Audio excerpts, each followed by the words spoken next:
शादी के मंडप में सास ने दुल्हन के गाल पर थप्पड़ झड़ दिया। मेहमानों के सामने अपमान के उस पल में कोई नहीं जानता था कि उस बस ड्राइवर की बेटी की मां ही अपने समधि के कारोबार को बर्बाद करने वाली असली मालकिन थी। दिल्ली के ग्रैंड इंपीरियल होटल में चमचमाते झाड़ फानूस के नीचे शुरू हुई एक तबाहकुन शादी और अगले ही दिन ससुराल वालों की जिंदगी भर की कमाई से खड़ी हुई कंपनी की नींव हिलने लगती है। दिल्ली के द ग्रैंड इंपीरियल होटल का वेडिंग हॉल दोपहर के 2 बजे छत पर लगा विशाल झाड़ फानूस अपने सैकड़ों क्रिस्टल के टुकड़ों से इंद्रधनुषी रोशनी बिखेर रहा था। सफेद गुलाब और मोगरे के फूलों से सजे रास्ते के दोनों ओर लगभग 200 मेहमान बैठे थे। दुल्हन के कमरे में 28 साल की प्रिया शर्मा शीशे के सामने बैठी थी। दूधिया सफेद रंग का लहंगा, कलाइयों तक फीते वाले दस्ताने और कंधे तक लहराता घूंघट, सब कुछ चारहा सबसेज लग रहा था, लेकिन प्रिया के चेहरे पर तनाव साफ झलक रहा था। प्रिया, तुम ठीक हो?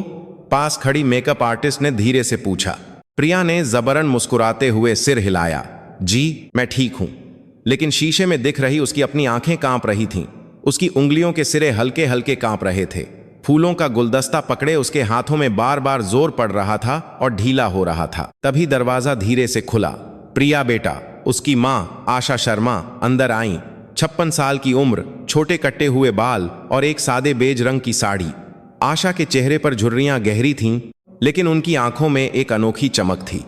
जिंदगी भर सुबह की पहली बस से लेकर रात की आखिरी बस तक स्टीयरिंग व्हील थामने वाले उनके हाथ खुरदरे थे, लेकिन जब उन्होंने बेटी के कंधे को छुआ तो उनका स्पर्श बहुत गर्म था। मां, प्रिया मुड़ी और उसकी आंखें भर आईं। रोएगी तो मेकअप खराब हो जाएगा। आज की हीरोइन तो तू ही है, आशा ने नरमी से कहते हुए बेटी के गाल सहलाए। लेकिन प्रिया होंठ चबाते हुए बोली, मां, क्या मैं ठीक रहूंगी? उनकी मां, सब ठीक होगा, बस तू खुश रह, मेरे लिए वही काफी है। आशा की आवाज शांत लेकिन दृढ़ थी। रोहन तुझसे प्यार करता है ना?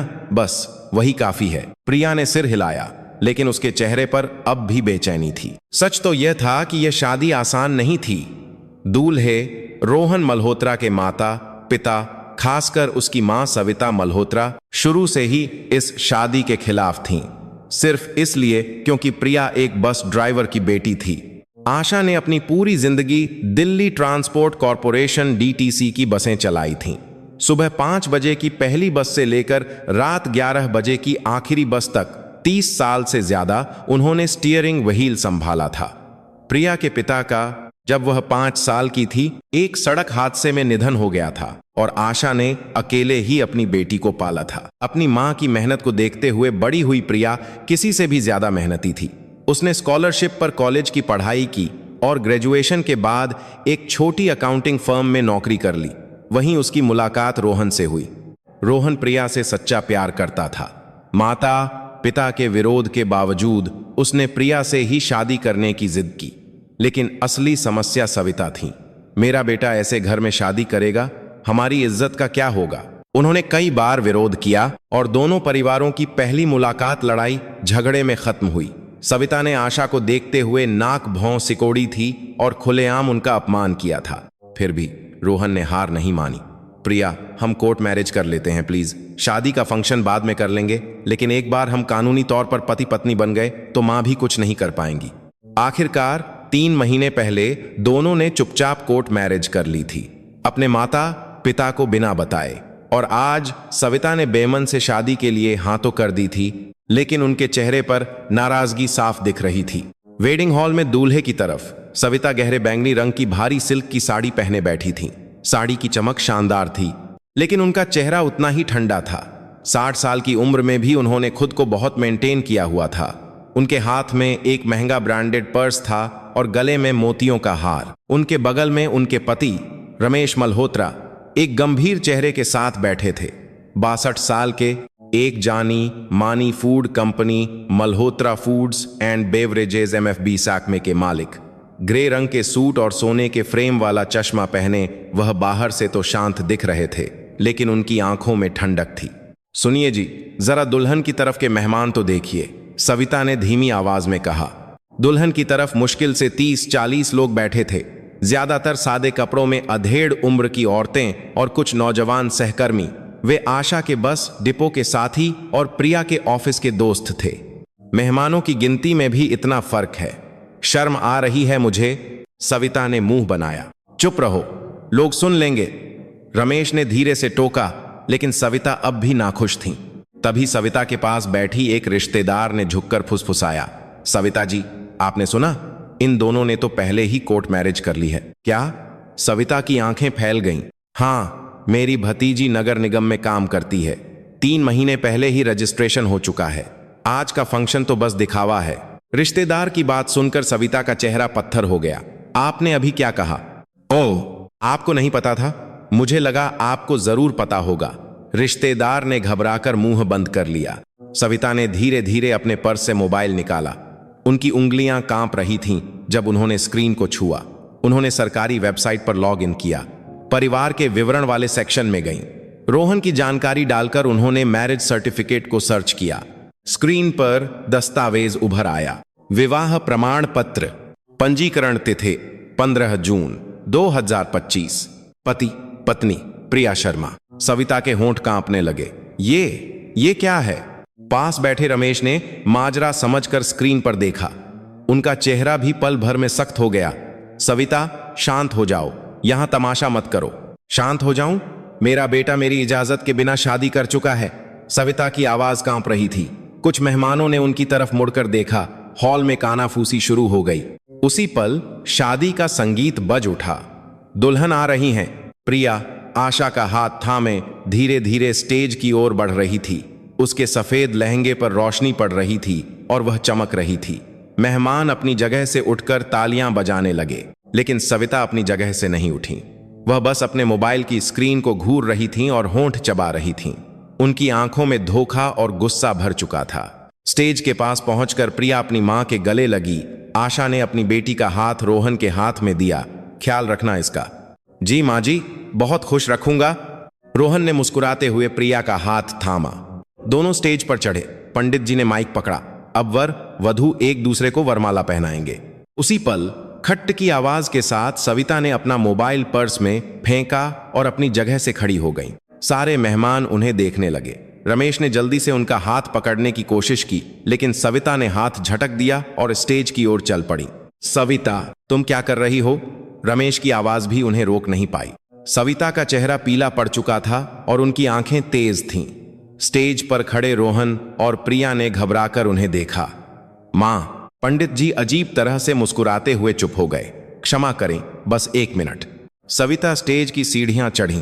टक टक टक उनकी ऊंची एडी की सैंडल की आवाज शांत हॉल में गूंज रही थी। 200 मेहमान सांस रोके उन्हें देख रहे थे। सविता प्रिया के सामने आकर खड़ी हुई और फिर धीरे से बोली, तुमने पहले ही कोर्ट मैरिज कर ली है ना? प्रिया का चेहरा सफेद पड़ गया। सविता की आवाज पूरे हॉल में गूंज रही थी, बिना माइक के भी। वह साफ सुनाई दे रही थी। 200 मेहमानों ने एक साथ सिर उठाया। प्रिया के चेहरे से खून गायब हो गया। गुलदस्ता पकड़े उसके हाथ हल्के हल्के कांप रहे थे। सफेद गुलाब की कुछ पंखुड़ियां हिल गईं। माँ जी, प्रिया की आवाज इतनी धीमी थी कि शायद ही किसी ने सुनी हो। सविता एक कदम और आगे बढ़ी। उनकी बैंगनी साड़ी जमीन पर घिस रही थी। सर की आवाज आ रही थी। उस खामोशी में वह आवाज बहुत तेज लग रही थी। रोहन जल्दी से दोनों के बीच आ गया। माँ, प्लीज यहां नहीं, हम बाद में बात करेंगे। बाद में? सविता ने पर्स से मोबाइल निकाला। उंगलियों ने स्क्रीन को छुआ। कुछ क्लिक के बाद मैरिज सर्टिफिकेट स्क्रीन पर था। पंजीकरण तिथि 15 जून 2025। सविता ने वह स्क्रीन रोहन के चेहरे के सामने कर दी। 3 महीने पहले। 3 महीने। रोहन ने होंठ भींच लिए। नीचे से रमेश तेजी से सीढ़ियां चढ़कर ऊपर आए। उनके जूतों की आवाज टक टक गूंज रही थी। सविता, सारे मेहमान देख रहे हैं। रमेश की आवाज धीमी लेकिन तीखी थी। लेकिन सविता नहीं रुकी। वह धीरे धीरे प्रिया की ओर मुड़ी। प्रिया एक कदम पीछे हट गई। उसके सफेद लहंगे का किनारा जमीन पर फैल गया। सविता की आंखों ने प्रिया को ऊपर से नीचे तक घूरा। उनकी नजर में बर्फीली नफरत थी। मेरी इजाजत के बिना तुम्हारी हिम्मत कैसे हुई? सविता की आवाज कांप रही थी, गुस्से से, धोखे से, या शायद दोनों से। मेहमानों में हलचल मच गई। फुसफुसाहट लहरों की तरह फैल गई। लोग एक दूसरे को देखकर इशारे करने लगे और कुछ ने तो अपने मोबाइल निकालकर वीडियो बनाना शुरू कर दिया। दुल्हन की तरफ आशा के सहकर्मी बेचैनी से उठने लगे, लेकिन आशा ने शांति से हाथ उठाकर उन्हें रोक दिया। वह सबसे आगे की कुर्सी पर बैठी बिना किसी हाव भाव के स्टेज को देख रही थीं। उन्होंने बस अपने दोनों हाथ घुटनों पर रखे हुए थे और बिल्कुल नहीं हिलीं। स्टेज पर सविता प्रिया के और करीब आ गईं, एक बस ड्राइवर की बेटी। उस पल सविता की बात अधूरी रह गई, लेकिन उस अधूरे वाक्य में छिपी नफरत को हर कोई महसूस कर सकता था। प्रिया की आंखों से आंसू की एक लकीर बह निकली। माफ कर दीजिए माँ जी, पर हम प्यार। सविता ने हिकारत से हंसा और फिर एक कदम और आगे बढ़ी। दोनों के बीच बस एक हाथ का फासला था। रोहन ने फिर से बीच में आने की कोशिश की, लेकिन सविता ने अपने बेटे का हाथ झटक दिया। हट जाओ, मुझे बात करनी है। सविता का हाथ धीरे धीरे ऊपर उठा। प्रिया ने इंस्टिंक्टिवली अपना चेहरा घुमाया, लेकिन बहुत देर हो चुकी थी। चटाक, थप्पड़ की आवाज पूरे वेडिंग हॉल में गूंज गई। उस एक आवाज ने 200 लोगों की सांसों को निगल लिया। आह! प्रिया लड़खड़ा गई। उसके हाथ से गुलदस्ता जमीन पर गिर गया। थप की आवाज आई। सफेद गुलाब की कुछ पंखुड़ियां बिखर कर मार्बल के फर्श पर लुढ़क गईं। प्रिया ने अपना गाल पकड़ लिया। उसके गोरे चेहरे पर लाल उंगलियों के निशान छप गए थे। आंसू उसके गालों पर बहने लगे। रोहन, जो जैसे जम गया था, देर से होश में आया और प्रिया को सहारा दिया। प्रिया, तुम ठीक हो? प्रिया कुछ बोल नहीं पाई, बस कांपते होंठों से एक सिसकी निकली। हक! वेडिंग हॉल जम सा गया था। झाड़ फानूस के क्रिस्टल अब भी इंद्रधनुषी रोशनी बिखेर रहे थे, लेकिन अब वह रोशनी ठंडी लग रही थी। मेहमानों के बीच से दबी दबी चीखें और हैरानी की आवाजें आने लगीं। किसी ने मुंह पर हाथ रख लिया तो किसी ने मोबाइल का कैमरा ऑन कर दिया। कानाफूसी और तेज हो गई। दुल्हन की तरफ के मेहमान एक साथ खड़े हो गए। एक बस ड्राइवर चिल्लाया, ये क्या बदतमीजी है? लेकिन आशा अब भी अपनी जगह पर बैठी थीं। वह बस स्टेज को देख रही थीं। उनके चेहरे पर कोई भाव नहीं था, बस उनकी ठुड्डी हल्के से कांप रही थी। स्टेज पर रमेश ने सविता का हाथ पकड़ा। तुम पागल हो गई हो क्या? छोड़िए मुझे। सविता की आवाज बर्फीली थी। वह फिर से प्रिया की ओर मुड़ी। तलाक दे दो, सिर्फ 2 शब्द, लेकिन उनका वजन बहुत भारी था। प्रिया की आंखें फैल गईं। क्या? कोर्ट मैरिज की है तो तलाक भी हो सकता है, अभी करो। सविता की बात खत्म होते ही मेहमानों में फिर से हलचल मच गई। रोहन चीखा, मां! लेकिन सविता ने पीछे मुड़कर नहीं देखा। कल ही कोर्ट जाओ, मैं इस शादी को कभी नहीं मानूंगी। प्रिया के पैर कांपने लगे। उसके घुटने धीरे धीरे मुड़े और वह जमीन पर बैठ गई। उसका लहंगा फर्श पर फैल गया और फीते वाली स्कर्ट धूल में सन गई। वाह! उसकी सिसकियां फूट पड़ीं। रोहन ने उसे उठाने की कोशिश की, लेकिन प्रिया सिर झुकाए बैठी रही। तभी मेहमानों के बीच से आशा धीरे धीरे उठी। बस डिपो के उनके साथियों ने घबराकर उन्हें देखा। आशा बिना कुछ कहे स्टेज की ओर चल पड़ी। टक टक टक, उनकी बेज साड़ी शांति से हिल रही थी। उनके कदमों में कोई हिचकिचाहट नहीं थी। वह स्टेज की सीढ़ियां चढ़कर प्रिया के पास खड़ी हो गईं और फिर शांति से घुटनों के बल बैठकर अपनी बेटी को गले लगा लिया। मां! प्रिया ने आशा के सीने में मुंह छिपाकर सिसकना शुरू कर दिया। आशा ने बेटी की पीठ थपथपाते हुए धीरे धीरे सिर उठाकर सविता को देखा। दोनों की नजरें हवा में मिलीं। आशा की आंखों में शांति थी, लेकिन उसके अंदर कुछ बहुत गहरा था। सविता ने होठों के कोनों को हल्का सा उठाया। यह एक मजाक उड़ाने वाली मुस्कान थी। आशा ने कोई जवाब नहीं दिया। उन्होंने बस अपनी बेटी को उठाया और धीरे धीरे स्टेज से नीचे उतर गईं। प्रिया को सहारा देते हुए वह शांति से अपनी सीटों की ओर चली गईं। सविता ने पीछे से कहा, वैसे भी तलाक तो होना ही है, मैं इस शादी को कभी नहीं मानूंगी। आशा ने पीछे मुड़कर नहीं देखा। वह बस अपनी बेटी को सुरक्षित लेकर अपनी सीट पर वापस आ गईं। वेडिंग हॉल में अब भी हलचल थी। किसी ने वीडियो बनाना शुरू कर दिया था तो कोई जल्दी से उठकर जा रहा था। रोहन स्टेज पर अकेला सुन्न खड़ा था। उसका चेहरा पीला था और उसकी मुट्ठियां भींची हुई थीं। सविता रमेश की ओर मुड़ी। चलिए। दोनों वेडिंग हॉल से बाहर निकल गए। दूल्हे के मेहमान भी एक एक करके जाने लगे। वेडिंग हॉल धीरे धीरे खाली हो गया। स्टेज पर बस झाड़ फानूस की रोशनी अकेली रह गई थी। क्रिस्टल के टुकड़े अब भी इंद्रधनुषी रोशनी बिखेर रहे थे, लेकिन अब वह रोशनी ठंडी और बेजान लग रही थी। आशा ने अपनी बेटी को कसकर गले लगाया और धीरे से आंखें बंद कर लीं। अगर मैं कुछ बोलती तो बात और बिगड़ जाती। अभी चुप रहना ही सही है। इस तरह शादी खत्म हो गई, या यूं कहें कि बिखर गई। लेकिन असली चौंकाने वाली घटना तो अब शुरू होने वाली थी। वेडिंग हॉल से निकलकर आशा और प्रिया होटल की लॉबी के एक सोफे पर बैठ गईं। लॉबी शांत थी। मोटे कालीन वाला फर्श, धीमी रोशनी और दूर से आती पियानो की धुन, सब कुछ शांत लग रहा था। लेकिन उन दोनों की दुनिया में तूफान आया हुआ था। प्रिया सोफे पर सिर झुकाए सिसक रही थी। उसका सफेद लहंगा जगह जगह से मुड़ गया था। गाल पर लाल निशान अब भी साफ दिख रहा था। आंखों के नीचे फैला हुआ मस्कारा काले धब्बों जैसा लग रहा था। आशा अपनी बेटी की पीठ सहलाते हुए चुपचाप बैठी थीं। उन्होंने कुछ नहीं कहा, बस जब जब बेटी का कंधा हिलता वह धीरे से अपना हाथ फेर देती। लॉबी के कोने से रोहन आया। उसकी शेरवानी का बटन खुला था। चेहरा पीला पड़ चुका था, बाल बिखरे हुए थे और आंखों में बेचैनी थी। वह प्रिया के सामने खड़ा हुआ, लेकिन कुछ बोल नहीं पाया। प्रिया ने सिर नहीं उठाया। रोहन के होंठ कांपे। वह कुछ कहना चाहता था, लेकिन कोई आवाज नहीं निकली। आशा ने धीरे से प्रिया को उठाया। चलो। दोनों लॉबी से बाहर चली गईं। रोहन वहीं खड़ा उन दोनों की पीठ को देखता रहा। उसकी मुट्ठियां बार बार भींच रही और खुल रही थीं, लेकिन उसके पैर एक कदम भी आगे नहीं बढ़ पाए। उस रात आशा और प्रिया पश्चिमी दिल्ली की एक सामान्य कॉलोनी के अपने छोटे से फ्लैट में लौट आए। 2 बेडरूम का लगभग 800 स्क्वायर फीट का फ्लैट, 30 साल पुरानी बिल्डिंग में। यह वही घर था जहां आशा ने अपनी पूरी जिंदगी गुजारी थी। लिविंग रूम में एक पुराना सोफा और एक छोटी डाइनिंग टेबल थी। दीवार पर प्रिया की ग्रेजुएशन की तस्वीर फ्रेम में लगी थी और एक शेल्फ पर बस डिपो से मिले उत्कृष्ट सेवा के अवार्ड रखे थे। प्रिया अपने कमरे में गई, लहंगा उतारा और एक पुराने सूती नाइटी में बदल गई। उसने शीशे में अपना चेहरा देखा। गाल पर लाल निशान अब भी था। उसने धीरे से उस निशान को छुआ। आंसू फिर से बह निकले। लिविंग रूम में आशा ने फ्रिज खोला। अंदर बस अचार, अंडे, पनीर और कुछ सब्जियां थीं। आशा ने अंडे निकाले और तवे पर डाल दिए। छन्न की आवाज से तेल में अंडे पकने लगे और वह आवाज शांत घर में गूंजने लगी। प्रिया कमरे से बाहर आकर टेबल पर बैठ गई।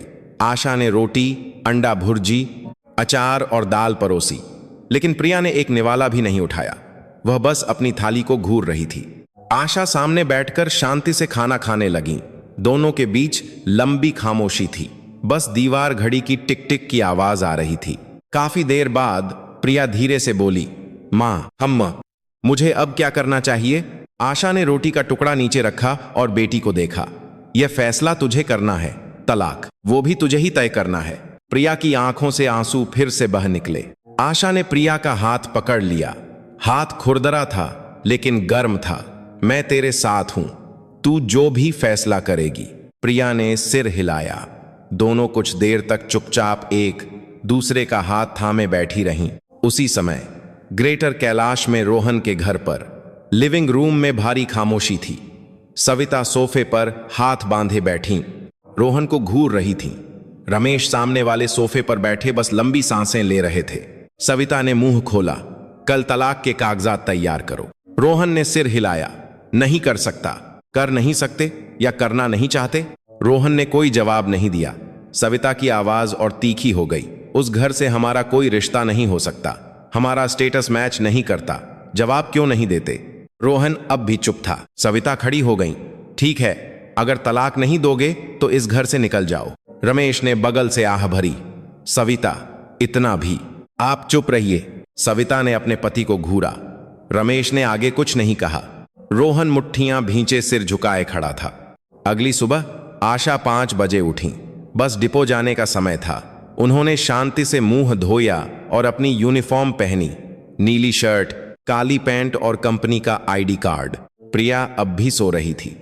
आशा ने बेटी के कमरे का दरवाजा थोड़ा सा खोला और अंदर झांका।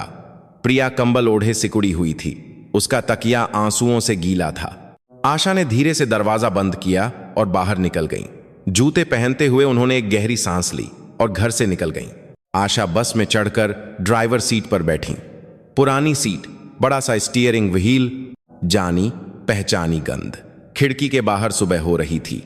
आशा ने स्टीयरिंग व्हील पकड़कर कुछ देर आंखें बंद की और फिर धीरे से इंजन स्टार्ट किया। घर्रर इंजन की आवाज गूंजी। आशा बस लेकर डिपो से बाहर निकल गईं। सुबह की पहली बस। 30 साल से यही उनकी दिनचर्या थी, लेकिन आज उनके दिल में कुछ बदल रहा था। उस दोपहर आशा का मोबाइल बजा। बस रोककर उन्होंने स्क्रीन देखी। रोहन मल्होत्रा। आशा ने कुछ पल सोचा और फिर फोन उठाया। हेलो माँ जी, मैं रोहन बोल रहा हूं। उसकी आवाज कांप रही थी। हम, क्या प्रिया से बात हो सकती है? अभी उसकी हालत ठीक नहीं है। ओ, एक छोटी सी खामोशी। रोहन ने फिर कहा, माँ जी मुझे माफ कर दीजिए, मैं प्रिया को। आशा ने शांति से कहा, माफी मांगनी है तो प्रिया से मांगना, और फोन काट दिया। आशा ने फिर से स्टीयरिंग व्हील पकड़ा।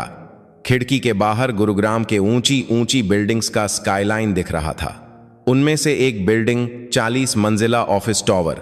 आशा की नजर कुछ पल के लिए उस बिल्डिंग पर टिकी। वो बिल्डिंग, रमेश मल्होत्रा की कंपनी का हेड ऑफिस उसी में है। आशा के होंठों पर एक हल्की सी मुस्कान आई। अभी नहीं, लेकिन वक्त जल्द ही आएगा। एक हफ्ता बीत गया। प्रिया ने ऑफिस से मेडिकल लीव ले ली थी। वह कमरे से लगभग बाहर ही नहीं निकलती थी। आशा रोज सुबह 5 बजे जाती और रात 11 बजे लौटती। लौटकर वह अपनी बेटी के कमरे के दरवाजे के सामने कुछ देर रुकती। अंदर से आती धीमी सिसकियों की आवाज सुनकर वह शांति से अपने कमरे में चली जाती। एक रात आशा ने अपने कमरे की अलमारी खोली। कपड़ों को हटाकर उन्होंने अंदर से एक पुराना ब्रीफकेस निकाला। उस पर धूल जमी हुई थी। उन्होंने उसे बिस्तर पर रखा और धीरे से खोला। अंदर कई मोटे लिफाफे थे। प्रगति डेवलपमेंट्स, प्रॉपर्टी के कागजात, रेंट एग्रीमेंट की कॉपी, कंपनी के बैंक अकाउंट की कॉपी। आशा ने एक एक करके वे कागजात निकाले। नारायणा, दिल्ली में इंडस्ट्रियल वेयरहाउस। साकेत, दिल्ली में कमर्शियल बिल्डिंग। नोएडा सेक्टर 62 में ऑफिस स्पेस। गुरुग्राम में लॉजिस्टिक्स हब, पुनर्विकास के लिए प्रस्तावित। और आखिरी दस्तावेज, गुरुग्राम साइबर सिटी में एमएफबी टावर, मालिक प्रगति डेवलपमेंट्स। आशा की उंगलियां उस दस्तावेज पर रुक गईं। एमएफबी टावर, रमेश मल्होत्रा की company, Malhotra foods and beverages का हेड ऑफिस, जो 40 मंजिला बिल्डिंग में था। आशा ने धीरे धीरे कागजात समेटे और खिड़की से बाहर देखा। रात के आसमान में तारे नहीं थे। शहर की रोशनी इतनी तेज थी कि तारे छिप गए थे। उन्हें अचानक एक पुरानी याद आई। 25 साल पहले, जब प्रिया 3 साल की थी। एक सर्द सुबह थी। आशा रात की आखिरी बस चलाकर डिपो में बस खड़ी कर रही थी। रात के 12 बज चुके थे। बगल की सीट पर छोटी प्रिया एक पुराना जैकेट ओढ़े ऊँघ रही थी। प्रिया उठ जा, घर चलें। ओम, माँ भूख लगी है। आशा ने बेटी को गोद में उठाया और डिपो से बाहर निकली। बस स्टॉप तक 10 मिनट पैदल चलना था। ठंडी हवा चल रही थी और प्रिया ने मां की पीठ में मुंह छिपा लिया था। बेंच पर बैठकर बस का इंतजार करते हुए प्रिया ने पूछा, मां हमारी अपनी गाड़ी कब आएगी? गाड़ी? हाँ, मेरे सारे दोस्त अपने मम्मी पापा की गाड़ी में घूमते हैं। आशा ने बेटी के सिर पर हाथ फेरा। हमारे पास बस है ना? उस रात घर लौटकर मैगी बनाते हुए आशा ने सोचा था, इस बच्ची को मैं अपने पैरों पर खड़ा होना सिखाऊंगी। उसके कुछ समय बाद आशा ने डिपो के पास एक छोटी सी बिल्डिंग देखी। एक पुरानी 2 मंजिला दुकान जो लंबे समय से बिक रही थी। अपनी 30 साल की बचत और बैंक लोन से उन्होंने वह बिल्डिंग खरीद ली। प्रॉपर्टी डीलर ने पूछा, मैडम रजिस्ट्री किसके नाम पर होगी? एक कंपनी के नाम पर। आशा ने प्रगति डेवलपमेंट्स नाम से एक कंपनी बनाई। डायरेक्टर वह खुद थीं, लेकिन एक भरोसेमंद सहकर्मी को भी नाम के लिए डायरेक्टर बना दिया। बहन जी, ये क्या? बस कागजों पर नाम दे दे, चिंता मत कर। इस तरह पहली बिल्डिंग आशा की हो गई। अगले 25 सालों तक आशा ने अपनी सैलरी का एक एक पैसा बचाया। प्रिया को उन्होंने हर चीज दी, लेकिन खुद पुराने कपड़े ही पहने। जब भी पैसे जमा होते, वह डिपो के आसपास की कोई प्रॉपर्टी खरीद लेती। 25 साल बाद आशा की संपत्ति करोड़ों में पहुंच गई थी, लेकिन यह बात किसी को नहीं पता थी। आशा अब भी उसी पुराने फ्लैट में रहती थीं, सुबह की पहली बस चलाती थीं और दोपहर में 20 रुपए की चाय और बिस्कुट से काम चलाती थीं। उन्होंने यह क्यों छिपाया? आशा को डर था कि अगर प्रिया को पता चला कि उनके पास पैसा है तो वह मेहनत करना छोड़ देगी। वह जानती थीं कि जिस पल इंसान अपनी दौलत पर इतराने लगता है, वह घमंडी हो जाता है। और सबसे बढ़कर उन्होंने जिंदगी भर देखा था कि पैसे की भनक लगते ही बुरे लोग मक्खियों की तरह भिन भिनाने लगते हैं। आशा ने प्रिया को अपनी मेहनत से कॉलेज जाते, नौकरी पाते और आत्मनिर्भर बनते देखा, और वह संतुष्ट थीं। अब ठीक है, यह लड़की अकेले भी जी सकती है। आशा ने कागजात वापस लिफाफे में रखे और अलमारी में अंदर धकेल दिए। वह बिस्तर पर बैठीं और अपने दोनों हाथ घुटनों पर रख लिए। अभी नहीं, अगर मैंने अभी कुछ किया तो वे लोग कहेंगे कि प्रिया ने पैसे के लिए शादी की थी। उन्होंने खिड़की से बाहर देखा। रात गहरी हो रही थी। थोड़ा, बस थोड़ा और इंतजार। तभी उनका मोबाइल बजा। उन्होंने स्क्रीन देखी। सविता मल्होत्रा। आशा की आंखें ठंडी हो गईं। उन्होंने फोन उठाया। हेलो आशा जी, कल आपके पास वक्त है? मुझे कुछ बात करनी है। सविता की आवाज ठंडी और तीखी थी। कहां? हमारे घर आ जाइए, ग्रेटर कैलाश। ठीक है। फोन कट गया। आशा ने धीरे धीरे मोबाइल नीचे रखा और फिर से अलमारी खोली। उन्होंने उस ब्रीफकेस को निकालकर कुछ देर घूरा। देखते हैं कल तुम क्या कहती हो। आशा के होंठों पर एक बहुत ही हल्की सी मुस्कान आई। अभी खामोशी, लेकिन बोलने का वक्त जल्द ही आएगा। अगले दिन दोपहर 2 बजे आशा ग्रेटर कैलाश की एक आलीशान बिल्डिंग के सामने खड़ी थी। दरवाजे की घंटी बजाने से पहले उन्होंने एक गहरी सांस ली। उनके हाथ में एक छोटा सा डिब्बा था। उसमें उन्होंने खुद बनाए हुए बेसन के लड्डू रखे थे। Ding dong, man. कुछ देर बाद सविता ने दरवाजा खोला। उन्होंने गहरे बैंगनी रंग का टॉप और काली पैंट पहनी हुई थी। मेकअप चीज हारा साध था और गले में मोतियों का हार। आ गई आप? जी। आशा ने डिब्बा आगे बढ़ाया। ये मैंने खुद बनाए हैं। सविता ने डिब्बा नहीं लिया, बस एक नजर देखा और मुड़ गई। अंदर आइए। आशा ने डिब्बा वापस अपने बैग में रखा और अंदर गईं। जूते उतारकर उन्होंने चप्पल पहनी। लिविंग रूम बहुत बड़ा था। 7000 स्क्वायर फीट के अपार्टमेंट की छतें ऊंची थीं और बड़ी खिड़कियों से धूप अंदर आ रही थी। मार्बल का फर्श चमक रहा था और लेदर के सोफे महंगे लग रहे थे। सविता सोफे पर बैठ गईं। बैठिए। आशा सामने वाले सोफे पर शांति से बैठ गईं, पीठ सीधी, दोनों हाथ घुटनों पर। सविता ने हाथ बांध लिए। कुछ देर खामोशी रही। बस दीवार घड़ी की टिक टिक की आवाज आ रही थी। सविता ने ही बात शुरू की। मैं सीधे सीधे बात करूंगी। अपनी बेटी से कहिए कि तलाक दे दे। आशा ने कोई जवाब नहीं दिया। आप सुन रही हैं? सुन रही हूं। तो आपका जवाब? आशा ने धीरे धीरे सिर उठाया। उन्होंने सविता को सीधे देखा। यह फैसला प्रिया और रोहन करेंगे। फैसला? सविता ने हिकारत से हंसा। फैसला हो चुका है। आपका परिवार हमारे लायक नहीं है। आशा चुप रही। सविता सोफे से उठी और खिड़की के पास चली गईं। बाहर देखते हुए बोलीं, आशा जी, मैं साफ साफ कहती हूं, मैं आपकी माली हालत के बारे में सब जानती हूं। आशा की आंखों में हल्की सी हरकत हुई। पश्चिमी दिल्ली में 2 बेडरूम का फ्लैट, बस चलाकर जिंदगी भर में कितनी बचत की होगी? कुछ लाख या शायद 1 करोड़। सविता मुड़ी और आशा को ऊपर से नीचे देखा। हमारा और आपका कोई मेल नहीं है, आप समझ रही हैं ना? आशा अब भी चुप थीं।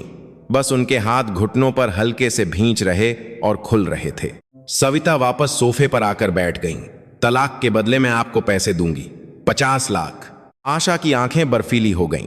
कम लग रहे हैं तो 1 करोड़ ले लीजिए, लेकिन शांति से यह रिश्ता खत्म करवा दीजिए। आशा ने धीरे धीरे मुंह खोला। मेरी बेटी कोई चीज नहीं है जिसका सौदा किया जा सके। चीज? चीज कौन कह रहा है? सविता हंसी।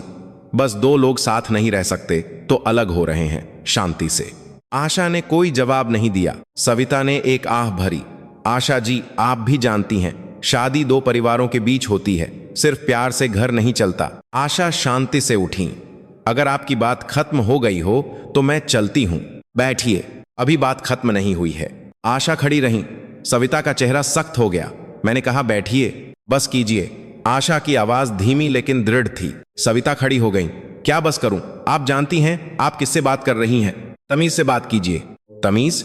सविता ने मजाक उड़ाया। तमीज की बात करने से पहले बराबरी का होना जरूरी है। एक बस ड्राइवर होकर तमीज की उम्मीद करती हैं? आशा की ठुड्डी हल्के से कांपी, लेकिन उनके चेहरे पर कोई बदलाव नहीं आया। वह बस सविता को शांति से देखती रहीं। सविता एक कदम और आगे बढ़ी। आपकी बेटी हमारे रोहन के पीछे पड़ी थी। मुझे सब पता है।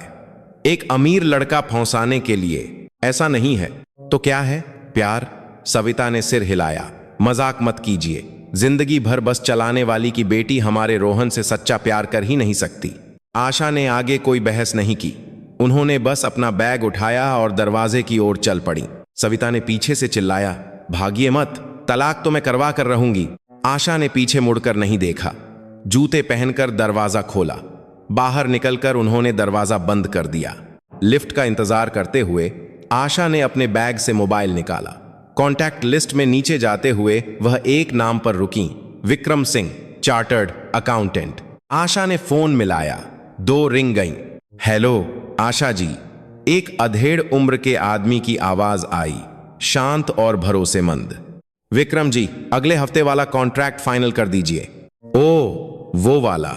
मैं तो हमेशा तैयार हूं। आपने पक्का कर लिया? हाँ पक्का। ठीक है, तो मैं सोमवार को कागजात तैयार करके आपको फोन करता हूं। धन्यवाद। फोन कट गया। लिफ्ट आ गई। आशा अंदर गईं और ग्राउंड फ्लोर का बटन दबाया।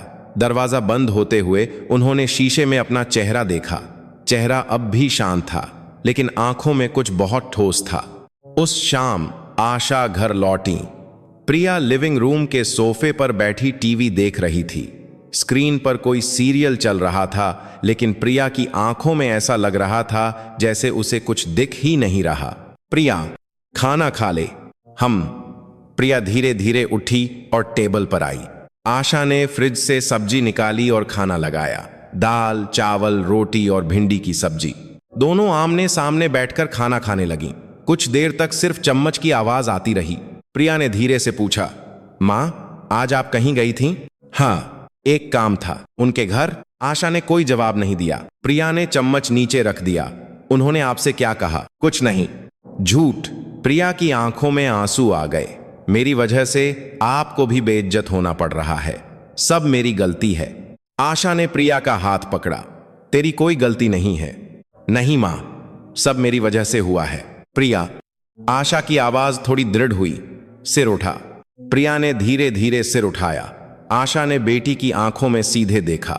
मैं ठीक हूं, इसलिए तू वो कर जो तेरा मन करे। तलाक देना है तो दे दे, साथ रहना है तो रह।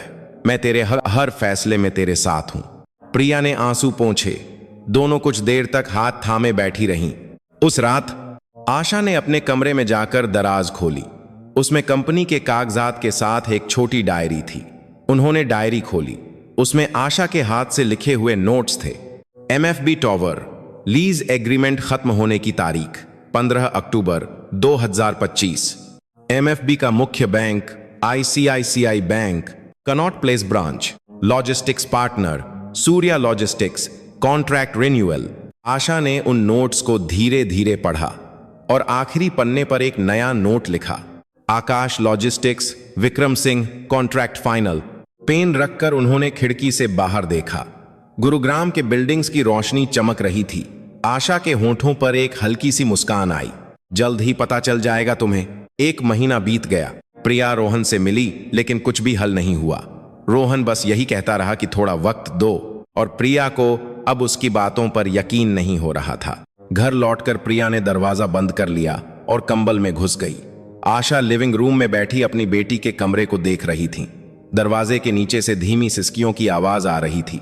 आशा धीरे धीरे अपने कमरे में गई। उन्होंने अलमारी के अंदर से पुराना ब्रीफकेस निकाला, धूल झाड़कर उसे बिस्तर पर रखा, जिप खोली। अंदर मोटे मोटे लिफाफे थे। आशा ने उनमें से एक निकाला और धीरे धीरे खोला। प्रॉपर्टी के कागजात। नारायणा का वेयर हाउस 25 साल पहले 30 लाख में खरीदा था। आज कीमत 1.2 करोड़ है।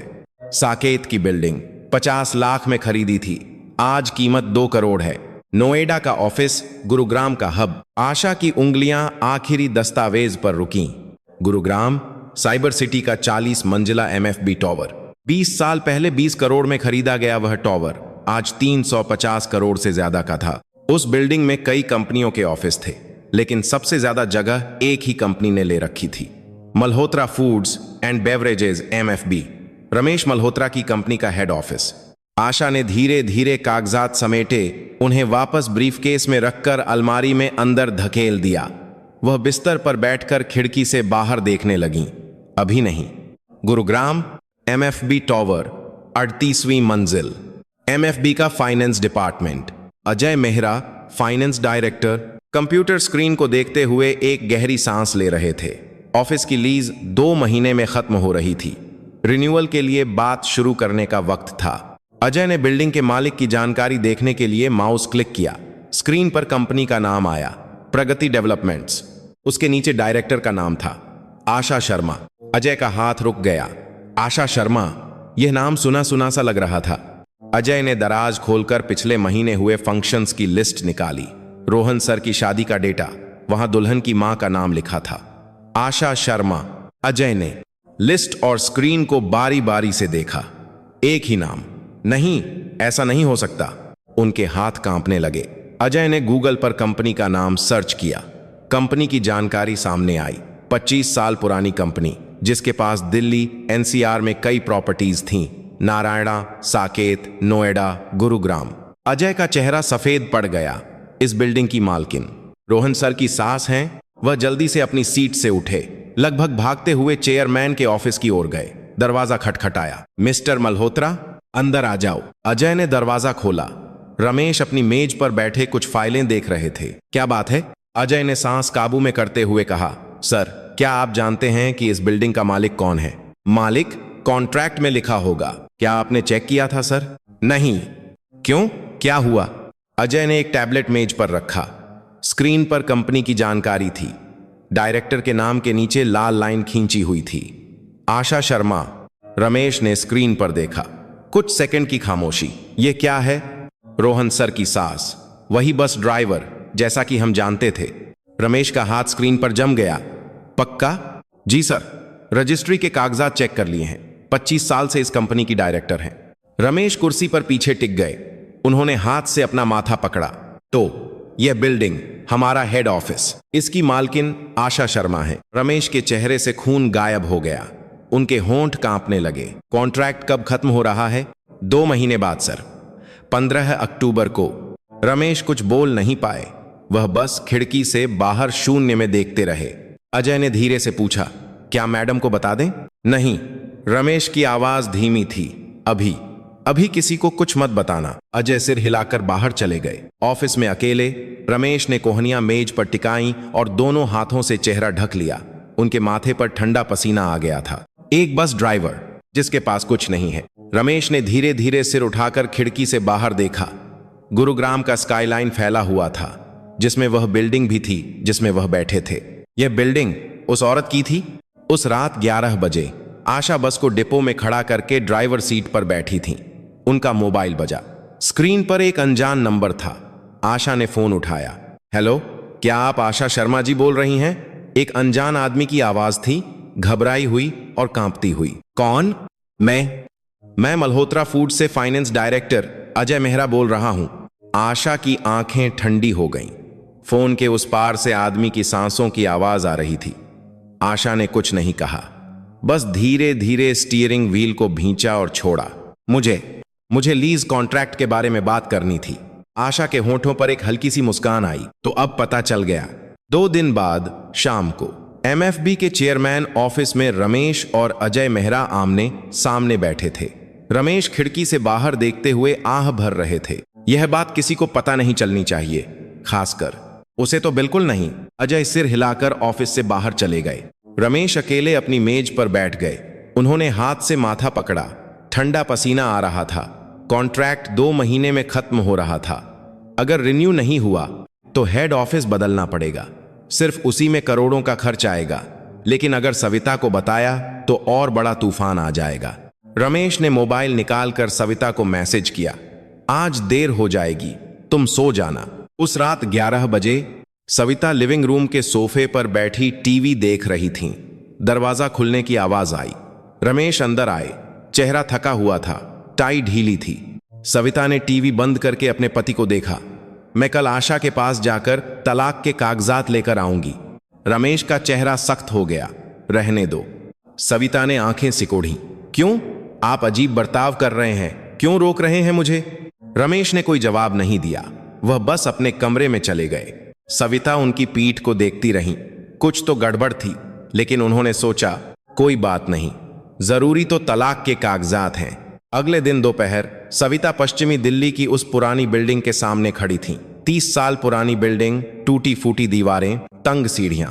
सविता ने मुंह बनाते हुए दूसरी मंजिल की सीढ़ियां चढ़ी। फ्लैट नंबर 203 के सामने उन्होंने घंटी बजाई। कुछ देर बाद आशा ने दरवाजा खोला। वह अभी अभी डिपो से लौटी थी और बस की यूनिफॉर्म में थी। सविता ने हाथ में पकड़ा लिफाफा उठाया। बिना कुछ कहे उन्होंने उसे आशा के सामने कर दिया। आशा ने उसे नहीं लिया। सविता ने आसपास देखा। तंग गलियारा, पुरानी दीवारें, एक पीली बत्ती टिमटिमा रही थी। सविता के होंठों पर एक हिकारत भरी मुस्कान आई। उन्होंने उंगली से लिफाफे को थपथपाते हुए आशा को देखा। आशा अब भी चुप थी। सविता ने लिफाफा हिलाते हुए फिर से आगे बढ़ाया, जैसे कह रही हूं, जल्दी लो इसे। आशा ने धीरे धीरे मुंह खोला। वापस जाइए। सविता की मुस्कान गायब हो गई। क्या कहा? आशा ने कोई जवाब नहीं दिया। वह धीरे धीरे दरवाजा बंद करने लगी। सविता ने हाथ से दरवाजा रोक लिया। उनका चेहरा लाल हो गया था। उन्होंने आशा को ऊपर से नीचे तक घूरा। पुरानी यूनिफॉर्म, खुरदरे हाथ, तंग दरवाजा और फिर हिकारत से हंसी। आशा ने शांति से कहा, पेशा छोटा नहीं होता मैडम, इंसान की सोच छोटी हो जाती है। सविता का चेहरा पत्थर हो गया। उन्होंने हाथ में पकड़ा लिफाफा आशा के पैरों में फेंक दिया। कागजात जमीन पर बिखर गए। सविता ने उंगली से आशा की ओर इशारा करते हुए मुंह खोला। कुछ कहने वाली थीं, लेकिन फिर बस चच्ची आवाज निकालकर मुड़ गईं। वह सीढ़ियां उतरने लगीं। उनके सैंडल की खटखट की आवाज गूंज रही थी। आशा दरवाजे पर खड़ी सीढ़ियों से नीचे जाती सविता की पीठ को देखती रहीं। दरमा की त्राह में उन्होंने धीरे धीरे झुककर जमीन से कागजात उठाए। घर के अंदर जाकर दरवाजा बंद कर लिया।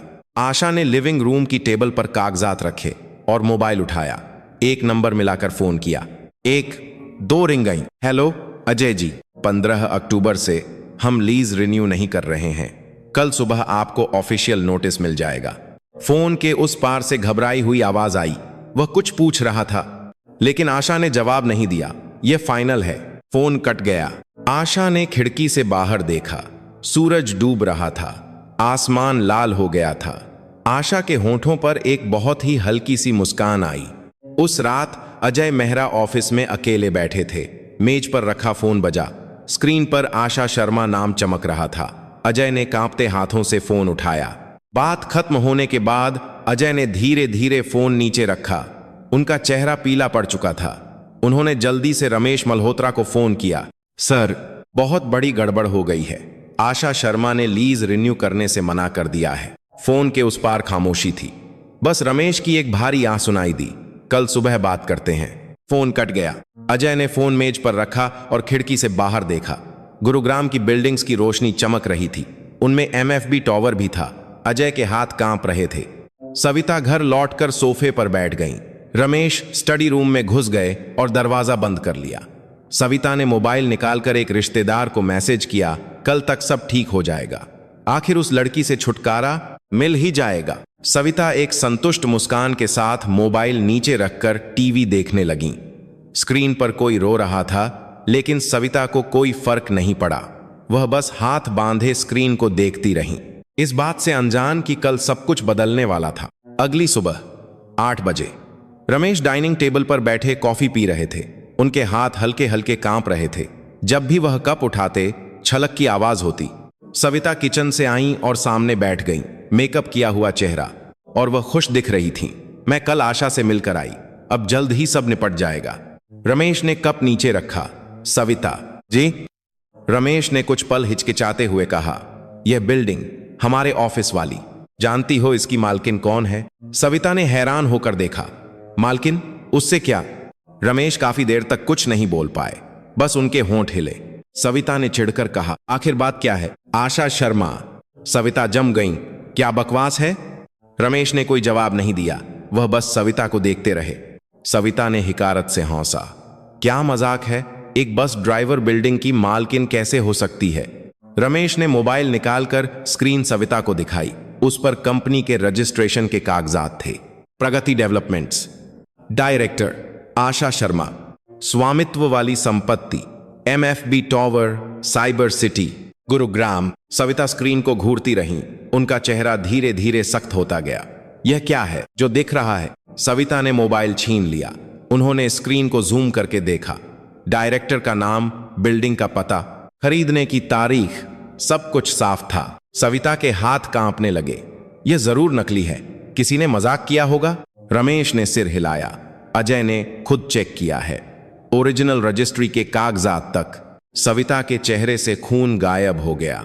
उन्होंने मोबाइल टेबल पर गिरा दिया। थप की आवाज आई। 25 साल पहले कंपनी बनाकर प्रॉपर्टी खरीद रही थी और हमें पता भी नहीं चला। सविता कुछ बोल नहीं पाई। और कल? रमेश रुक गए। कल क्या? उसने लीज रिन्यू करने से मना कर दिया है। सविता की आंखें फैल गईं। क्या क्या कहा आपने? 15 अक्टूबर को हमें ऑफिस खाली करना होगा। सविता वहीं जम गई। उनके होंठ कांप रहे थे। तो हमारी कंपनी हेड ऑफिस शिफ्ट करना पड़ेगा। सिर्फ उसी में करोड़ों का खर्च है। सविता का चेहरा सफेद पड़ गया। तभी दरवाजे की घंटी बजी। Ding dong. रमेश उठकर दरवाजे की ओर गए। दरवाजा खोला तो अजय मेहरा खड़े थे। सर, यह आज सुबह फैक्स से आया है। अजय ने एक कागज आगे बढ़ाया। लीज रिन्यूअल से इनकार का नोटिस। प्रेषक प्रगति डेवलपमेंट्स। प्राप्तकर्ता मल्होत्रा फूड्स एंड बेवरेजेस। 15 अक्टूबर 2025 से लीज समाप्त मानी जाए। रमेश कागज लेकर लिविंग रूम में लौटे। उन्होंने उसे सविता के सामने रख दिया। सविता ने कागज को देखा। अक्षर धुंधले दिख रहे थे। उनकी आंखों के सामने अंधेरा छा गया। कल मैं उसके पास गई थी। सविता की आवाज कांप रही थी। मैंने कागजात फेंक दिए, उसे बेइज्जत किया। अजय मेहरा एक अजीब से चेहरे के साथ खड़े थे। सविता सोफे पर धड़ाम से बैठ गईं। उन्होंने दोनों हाथों से चेहरा ढक लिया। शिफ्टिंग में करोड़ों लगेंगे? अजय ने सिर हिलाया। सिक्योरिटी डिपॉजिट, इंटीरियर, शिफ्टिंग का खर्च और बिजनेस का नुकसान कम से कम 50 करोड़। सविता के मुंह से एक दबी हुई आह निकली। रमेश खिड़की से बाहर देखने लगे। MFB टॉवर दिख रहा था। 40 मंजिला शीशे की बिल्डिंग सुबह की धूप में चमक रही थी। वो बिल्डिंग आशा की थी। 25 साल से किसी को पता नहीं चला। रमेश ने मुट्ठी भींची। नाखून उनकी हथेली में धंस गए। अजय ने धीरे से पूछा, सर, अब क्या करना है? रमेश ने कोई जवाब नहीं दिया। सविता ने सिर उठाया। उनकी आंखें लाल थीं और होंठ नीले पड़ चुके थे। मैंने यह क्या कर दिया? सविता की आवाज कांप रही थी। उन्हें कल का सीन याद आ गया। बिल्डिंग की सीढ़ियों पर कागजात फेंकना, उंगली दिखाना, हंसना। सविता ने दोनों हाथों से अपना सिर पकड़ लिया। अजय ने एक और कागज निकाला। और सर, शायद आपको यह भी देख लेना चाहिए। रमेश ने कागज लिया। प्रगति डेवलपमेंट्स, संपत्ति की सूची। Narayana, Delhi, industrial warehouse. Saket, Delhi, commercial building. Noida sector 62, office space. Gurugram, cyber city, MFB tower. कुल संपत्ति लगभग 500 करोड़ रुपए। रमेश के हाथ कांप गए। 500 करोड़। सविता ने वह संख्या सुनी और सिर उठाया। 500 करोड़। रमेश ने सिर हिलाया। सविता वहीं टूट गईं, जिस बस ड्राइवर को उन्होंने तुच्छ समझा था। अगले दिन से मल्होत्रा फूड्स एंड बेवरेजेज में दरारें पड़ने लगीं। पहला झटका सोमवार सुबह लगा। लॉजिस्टिक्स पार्टनर सूर्या लॉजिस्टिक्स ने कॉन्ट्रैक्ट रिन्यू करने से मना कर दिया। 10 साल से ज्यादा पुराना पार्टनर था। अजय ने कारण पूछा तो जवाब मिला, हमने किसी और के साथ डील कर ली है। वह कोई और आकाश लॉजिस्टिक्स था, जिसका मालिक विक्रम सिंह था और जो प्रगति डेवलपमेंट्स के वेयरहाउस इस्तेमाल करता था। रमेश ने यह रिपोर्ट सुनकर कुछ नहीं कहा। अगर लॉजिस्टिक्स रुक गया तो माल समय पर नहीं पहुंचेगा। सुपरमार्केट, स्टोर, डिस्ट्रीब्यूटर, हर जगह समस्या होगी। मंगलवार को 2 बड़े रिटेलर्स ने माल में देरी के लिए शिकायत की। बुधवार को 3 और ने कॉन्ट्रैक्ट खत्म करने की धमकी दी। रमेश अपने ऑफिस में बैठे लगातार आती बुरी खबरें सुन रहे थे। उनका चेहरा पीला पड़ता जा रहा था और माथे पर पसीना आ रहा था।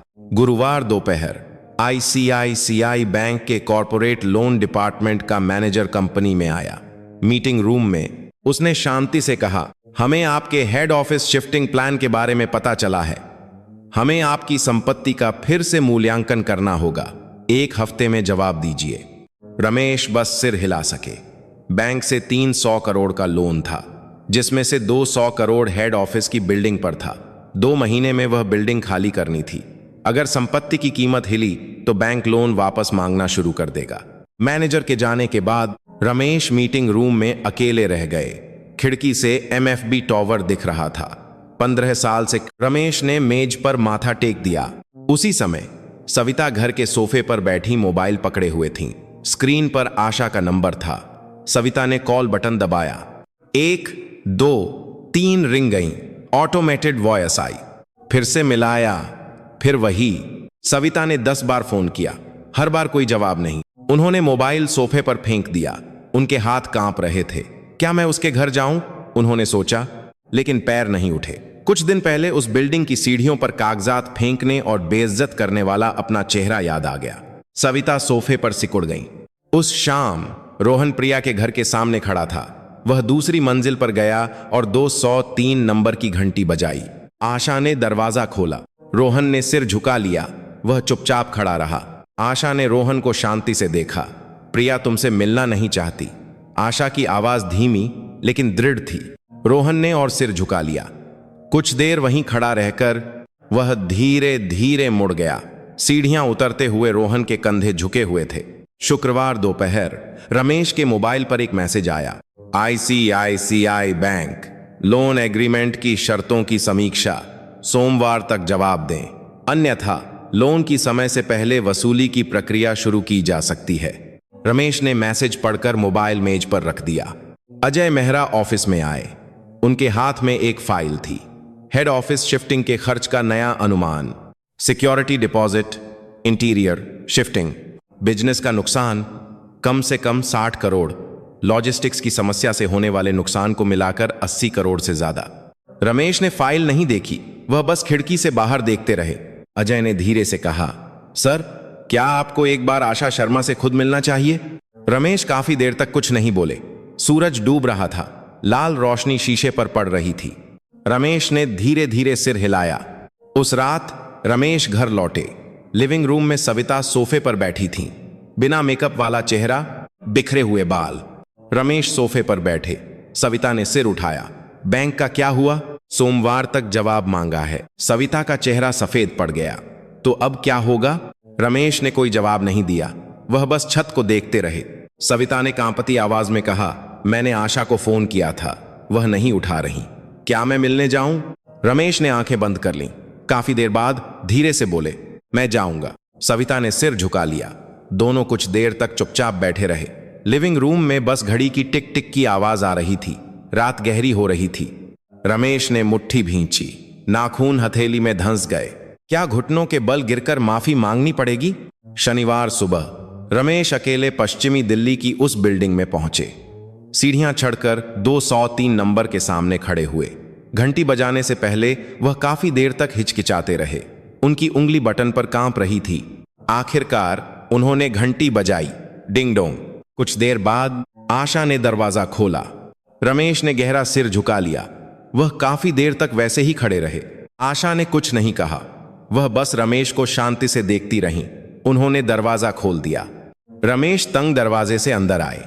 2 बेडरूम का लिविंग रूम, पुराना सोफा, छोटी टेबल, दीवार पर प्रिया की ग्रेजुएशन की तस्वीर। आशा टेबल पर बैठी। रमेश भी सामने बैठ गए। काफी देर खामोशी रही। रमेश सिर झुकाए होंठ चबा रहे थे। कुछ कहने की कोशिश करते, फिर रुक जाते। उनके हाथ घुटनों पर कांप रहे थे।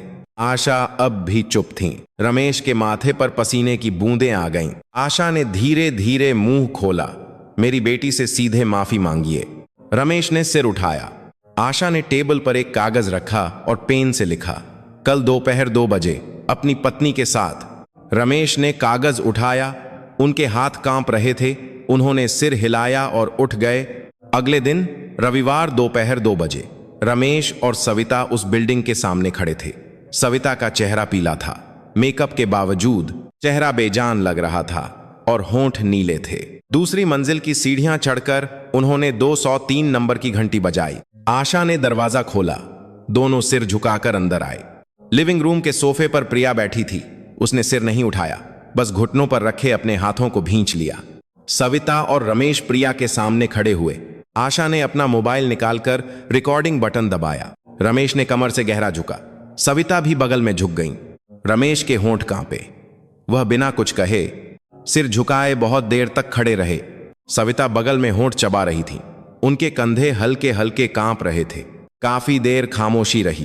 प्रिया ने अब भी सिर नहीं उठाया। आशा ने रिकॉर्डिंग बंद कर दी। दोनों ने सिर उठाया। आशा ने बैग से एक मोटा लिफाफा निकाला। उन्होंने उसे रमेश को दिया। वह भारी था। आशा ने आगे कुछ नहीं कहा, बस दरवाजे की ओर देखा। दोनों उठे, बिना कुछ कहे शांति से दरवाजे की ओर चले गए। दरवाजा बंद हो गया।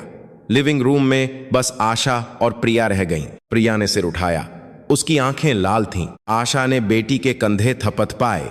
उस शाम रमेश और सविता घर के लिविंग रूम में बैठे थे। सविता सोफे पर टिककर खिड़की से बाहर देख रही थीं। उनके होंठ हिले, जैसे कुछ कहना चाहती हों। उन्होंने रमेश को देखा। रमेश बस छत को देख रहे थे। सविता ने कहा, आखिर में जीत तो हमारी ही होगी। वो बिल्डिंग की मालकिन है तो क्या, हम बिजनेसमैन हैं।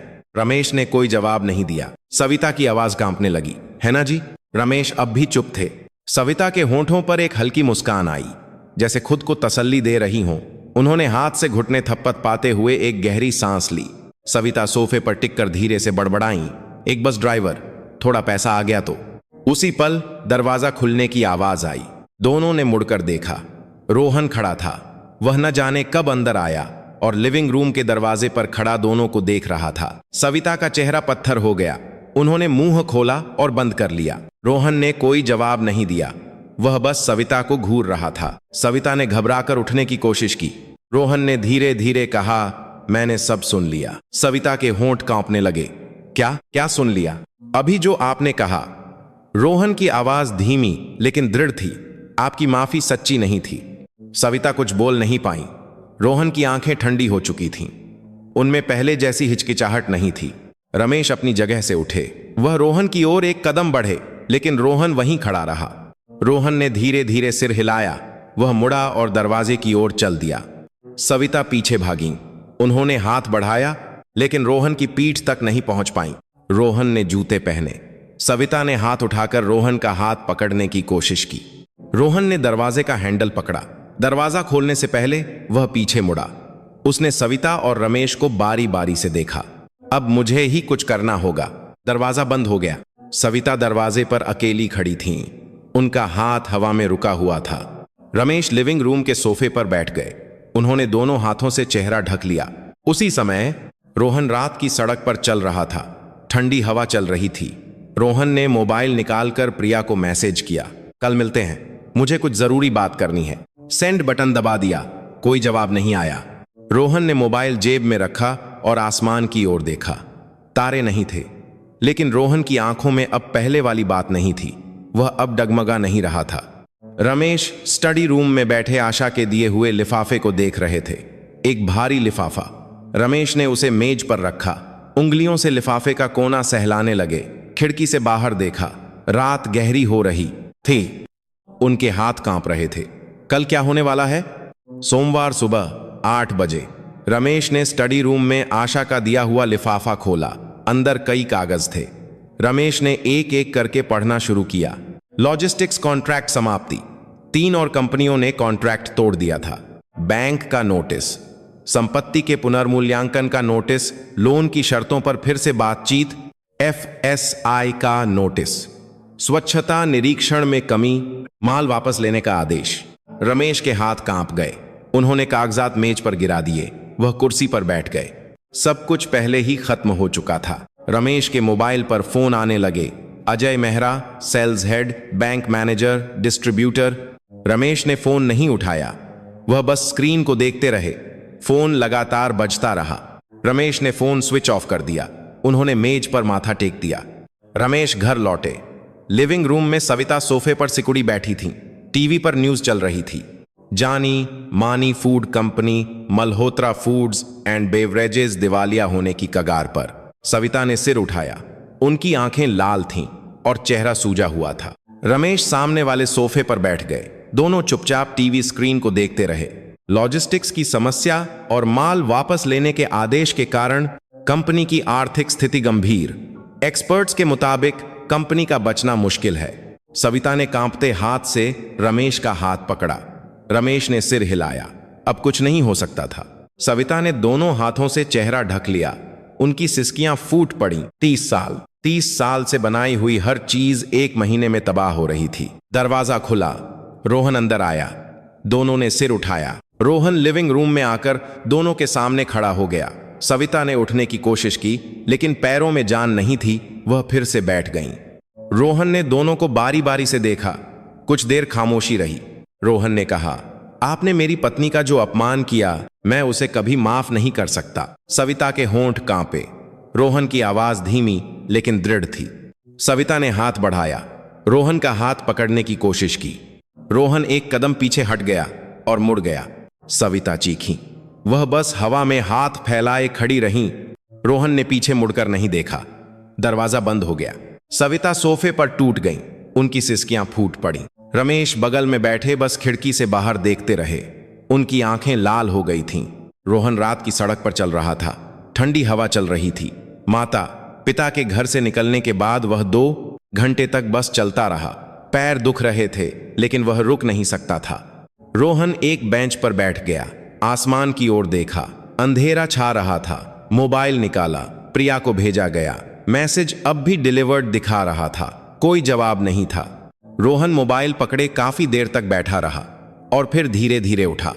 रोहन पश्चिमी दिल्ली की उस बिल्डिंग के सामने खड़ा था। उसने 203 नंबर की घंटी बजाई। आशा ने दरवाजा खोला। रोहन ने सिर झुका लिया। आशा ने कुछ पल रोहन को देखा, फिर पीछे हट गई। अंदर आने का इशारा था। रोहन अंदर आया। लिविंग रूम के सोफे पर प्रिया बैठी थी। प्रिया ने सिर उठाया। उसने रोहन को देखा। दोनों कुछ देर तक एक दूसरे को देखते रहे। रोहन धीरे धीरे प्रिया की ओर बढ़ा और उसके सामने घुटनों के बल बैठ गया। प्रिया की आंखें फैल गईं। रोहन ने गहरा सिर झुका लिया। वह बिना कुछ कहे उसी तरह बहुत देर तक बैठा रहा। प्रिया की आंखों से आंसू बहने लगे। आशा किचन में चली गई, जैसे दोनों को अकेला छोड़ना चाहती हों। रोहन ने सिर उठाया। उसने प्रिया को देखा। प्रिया अब भी रो रही थी। रोहन ने हाथ बढ़ाया। प्रिया कुछ पल हिचकिचाई। उसके हाथ कांप रहे थे। उसने धीरे धीरे अपना हाथ आगे बढ़ाया। दोनों की उंगलियां एक दूसरे को छुईं। रोहन ने प्रिया का हाथ पकड़ लिया, लेकिन प्रिया ने धीरे धीरे अपना हाथ खींच लिया। रोहन का हाथ हवा में रुक गया। प्रिया ने चेहरा घुमा लिया। रोहन वहीं घुटनों के बल बैठा रहा। दोनों के बीच अब भी एक फासला था।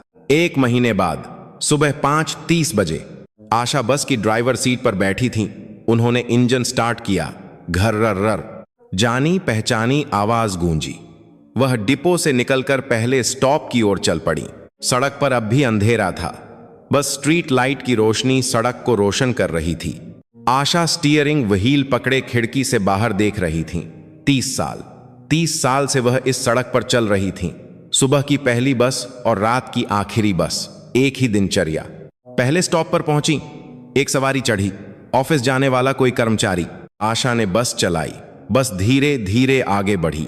सुबह 9 बजे आशा डिपो लौटी। बस खड़ी करके वह नीचे उतरी। एक सहकर्मी पास आया। मुस्कुराते हुए उसने अंगूठा दिखाया। आशा ने धीरे से सिर हिलाया। वह रेस्ट रूम में गईं और एक कप चाय बनाई। खिड़की के पास बैठकर चाय पीने लगीं।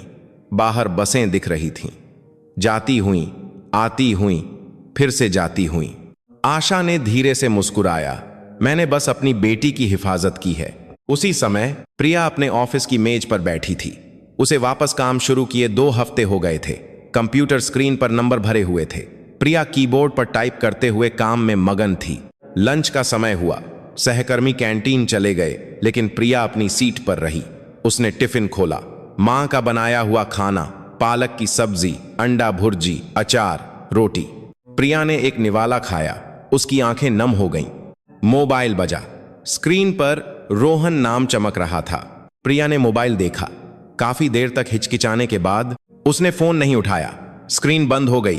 प्रिया ने मोबाइल मेज पर रखा और फिर से खाना खाने लगी। देर शाम रोहन एक छोटे से 1 रूम फ्लैट में बैठा था। उसे यहां आए 1 महीना हो गया था। घर में बस एक बिस्तर और एक मेज थी। रोहन लैपटॉप पर अपना बायोडाटा बना रहा था। वह नई नौकरी ढूंढ रहा था। टाइप करते करते वह रुक गया। मोबाइल देखा। प्रिया को भेजे गए मैसेज पर अब भी सिर्फ डिलीवर्ड का निशान था। कोई जवाब नहीं था। रोहन ने मोबाइल नीचे रखा और खिड़की से बाहर देखा। पतझड़ का आसमान ऊंचा था। रोहन ने एक गहरी सांस ली। वक्त लगेगा। उसने फिर से लैपटॉप पर ध्यान लगाया। शाम को आशा घर लौटी। दरवाजा खोला तो प्रिया किचन में रात का खाना बना रही थी। मां, आ गई आप? हम। आशा अंदर आई। प्रिया ने टेबल पर खाना लगाया। दोनों आमने सामने बैठ गईं। शांति से खाना खाया। काफी देर बाद प्रिया ने कहा, मां, हम। शुक्रिया। आशा ने चम्मच नीचे रखकर प्रिया को देखा। प्रिया की आंखें लाल थीं। आशा ने प्रिया का हाथ पकड़ा, खुरदरा लेकिन गर्म। कोई बात नहीं, आशा की आवाज शांत थी, बस तू खुश रह। प्रिया ने सिर हिलाते हुए आंसू पोंछे। कुछ दिन बाद रविवार को आशा की छुट्टी थी। वह दोपहर में डिपो के पास एक पार्क में टहल रही थीं। एक बेंच पर बैठकर आसमान देखने लगीं। बादल धीरे धीरे बह रहे थे। आशा ने धीरे से मुस्कुराया। इंसान की सच्चाई वक्त बताता है। रोहन सच्चा है या नहीं, प्रिया का दिल फिर से मानेगा या नहीं, दोनों फिर से साथ होंगे या नहीं, आशा नहीं जानती थी। लेकिन कोई बात नहीं, बेटी खुद फैसला करेगी, खुद अपना रास्ता चुनेगी। आशा बेंच से उठी, धीरे धीरे घर की ओर चल पड़ी। सूरज डूब रहा था, आसमान लाल हो गया था। आशा उस डूबते सूरज को देखते हुए चलती रही। उस रात प्रिया अपने कमरे में बैठी मोबाइल पकड़े हुए थी। स्क्रीन पर रोहन का मैसेज था, प्रिया मैं इंतजार करूंगा, वक्त के साथ तुम्हें पता चल जाएगा कि मैं सच्चा हूं। प्रिया काफी देर तक उस मैसेज को देखती रही, जवाब लिखने की कोशिश की, फिर रुक गई। मोबाइल नीचे रख दिया, खिड़की से बाहर देखा, तारे दिख रहे थे। आशा लिविंग रूम के सोफे पर बैठी चाय पी रही थी। गर्म चाय, टीवी चल रहा था, लेकिन आवाज बहुत धीमी थी। आशा ने कप नीचे रखा और खिड़की से बाहर देखा। रात के आसमान में तारे चमक रहे थे। बेटी, आशा ने मन ही मन कहा, बस तू खुश रह, मेरे लिए वही काफी है। तू जो भी फैसला करेगी मैं तेरे साथ हूं। आशा ने फिर से कप उठाकर एक घूंट पिया, गर्म और शांत। दोनों का भविष्य क्या होगा कोई नहीं जानता था। क्या रोहन सच में बदल जाएगा? क्या प्रिया फिर से अपना दिल खोलेगी? लेकिन यह जरूरी नहीं था। जरूरी यह था कि प्रिया अब अपने फैसले खुद कर सकती थी और आशा ने अपनी बेटी की हिफाजत की थी। बस वही काफी था। आज की कहानी कैसी लगी? इस मुश्किल दुनिया में भी चमकते हमारे पड़ोसियों की कहानियां हम आप तक पहुंचाते हैं। हमारा कहानी घर हमेशा आपका मजबूत सहारा बनकर रहेगा। इसलिए सब्सक्राइब और लाइक जरूर करें और एक आरामदायक शाम बिताएं। धन्यवाद।